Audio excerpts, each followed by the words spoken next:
नमस्कार दोस्तों, मैं शानू अग्रवाल आज आपसे बात करने जा रहा हूं एनबीएफसी सेक्टर में लिस्टेड एक कंपनी के बारे में जिसकी मार्केट कैप है 705 करोड़ रुपए, जिसका नाम है टूरिज्म फाइनेंस।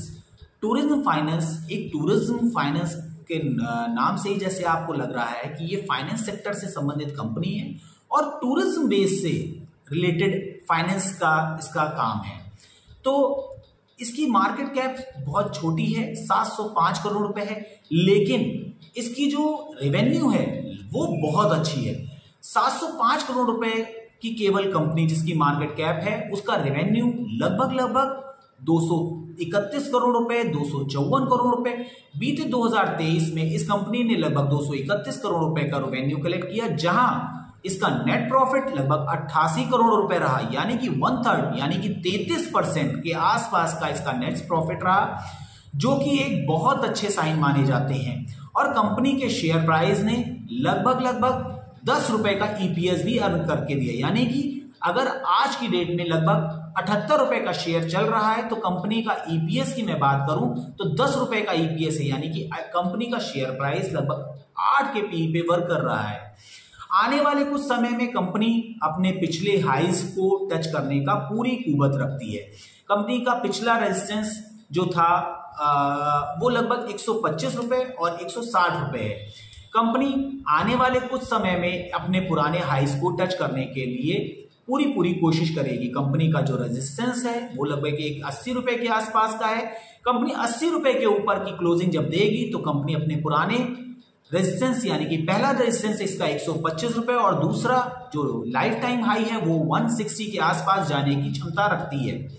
कंपनी का जो सबसे बड़ी बात है, कंपनी में एफआईआईज का 17% का स्टेक है, यानी कि कंपनी में जो एफआईआईज का पैसा लगा हुआ है वो 17% है। 17% का जिसमें एफआईआईज का पैसा लगा हुआ है उस कंपनी को हम एक बहुत अच्छा मान सकते हैं, क्योंकि कंपनी में एफआईआईज का पैसा तभी लगा होता है जिस कंपनी में उनको ग्रोथ दिखाई दे रही होती है। तो आने वाले कुछ समय में मुझे ऐसा लगता है कि कंपनी का शेयर प्राइस अपने 125 और 160 रुपए के हाईज को पा सकता है। आइए जानते हैं ये 125 रुपए का हाई और 125-60 रुपए का जो टारगेट 2 है ये कितने समय में कंपनी अचीव कर सकती है। कंपनी का शेयर प्राइस 78 रुपए का चल रहा है और अगर मैं फर्स्ट टारगेट की बात करूं तो कंपनी अपने फर्स्ट टारगेट यानी कि 125 रुपए को लगभग 3 से 6 महीने, यानी कि अगर आप अपने पोर्टफोलियो में शेयर को रखते हैं तो कंपनी का शेयर लगभग 125 रुपए का रेजिस्टेंस को अचीव कर सकता है लगभग 3 से 6 माह के अंदर। यानी कि यहां से जो मैं आपको ग्रोथ दिखा रहा हूं वो लगभग 50% के आसपास की ग्रोथ है, यानी कि कंपनी 125 रुपए का शेयर प्राइस लगभग 6 माह में अचीव कर सकती है। और कंपनी का नेक्स्ट टारगेट फिर होगा 160 रुपए, जो कि इसका लाइफ टाइम हाई भी है। और यह कंपनी अगर आप लंबे समय के लिए अपना पोर्टफोलियो में इसका शेयर रखते हैं तो कंपनी 160 रुपए का भी टारगेट अचीव कर सकती है। सबसे बड़ी बात मैं इसको बता देता हूं, कंपनी का ईपीएस 10 रुपए है।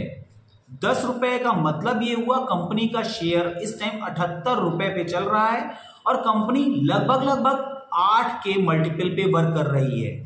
जो भी कोई कंपनी अच्छी होती है उसका सेक्टर पी बहुत ज्यादा मायने नहीं रखता है, क्योंकि इसका सेक्टर पी लगभग 4 से 5 के आसपास है। तो अगर हम सेक्टर पी से इस कंपनी के पी को अगर कंपैरिजन करेंगे तो इसका पी हाई पी होगा, लेकिन ऐसा नहीं है कि सभी हाई पीस की कंपनी को हम उसके डिक्लाइन ही देखेंगे कि उसके शेयर प्राइस में डिक्लाइन आएगा, ऐसा जरूरी नहीं है। तो मेरा ऐसा मानना है कि आने वाले समय में कंपनी अपने पुराने हाईज को टच करेगी। Thank you.